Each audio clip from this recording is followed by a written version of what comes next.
مادرها میرسونم که احتیاط کنه فرزندا را به یگان بیرون. برادرای عزیز، برای آنه که اینها مقصد حافظای قرآن و عالمای دین میشوند روان نکنید.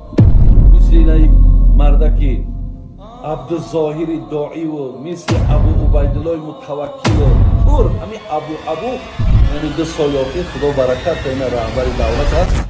ولله العزه ولرسوله وللمؤمنین. الله عزت داره، رسولش عزت داره، مؤمن عزت داره، علمای اسلام با عزت ترین انسان ها.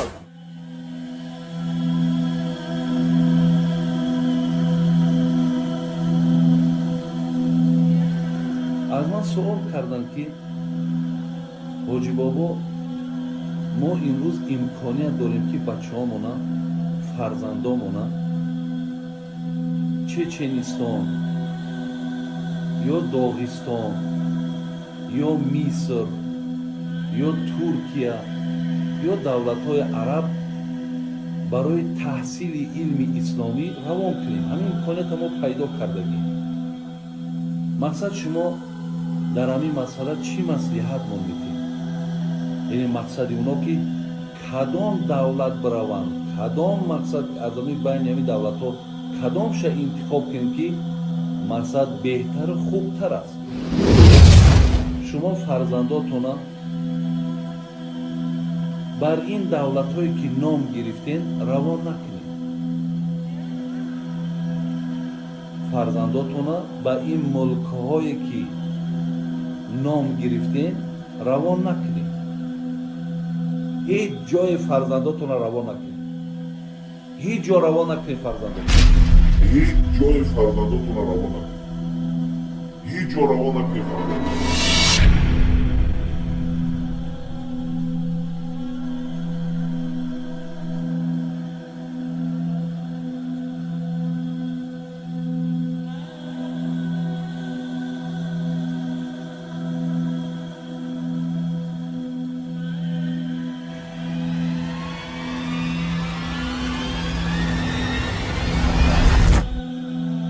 در صفحه اول قرآن 3 طایفه را بر ما نشان میده. باز کل قرآن سرزمی 3 طایفه گرد میده.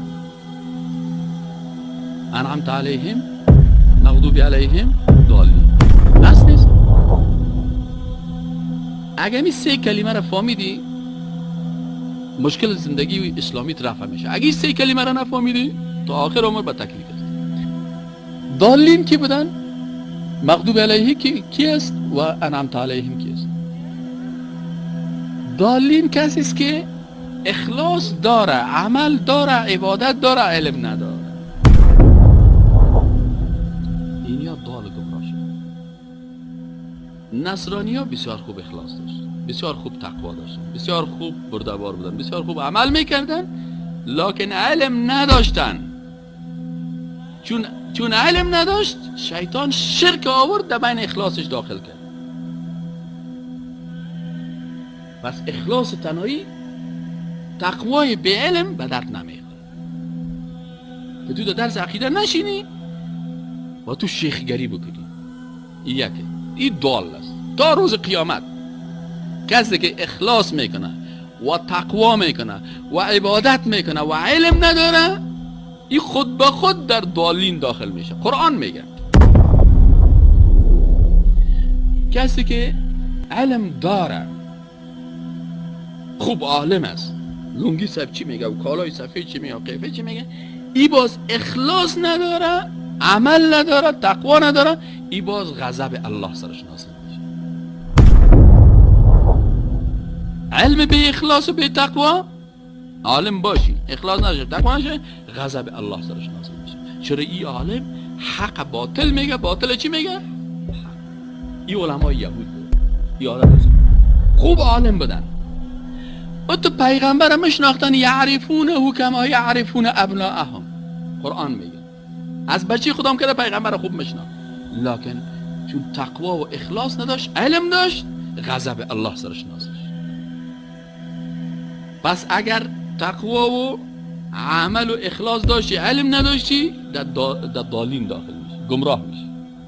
اگر علم داشتی، تقوا و اخلاص نداشتی، غضب الله سرت نازل میشه. پس اگر میخوای که در جمله انعمت علیهم داخل شوی باید چی بکنی؟ علم و تقوا. شما میدونید که مذهب‌های اونها مذهب‌های امام شافعی ای، مذهب امام احمد حنبل ای، مذهبی بگیم که انا بعضیش مذهب ندارن، مثل اینای مرده که عبدالظاهر داعی و مثل ابو عبیدالله متوکل و پر همین ابو همین اینترنت پر شدگی.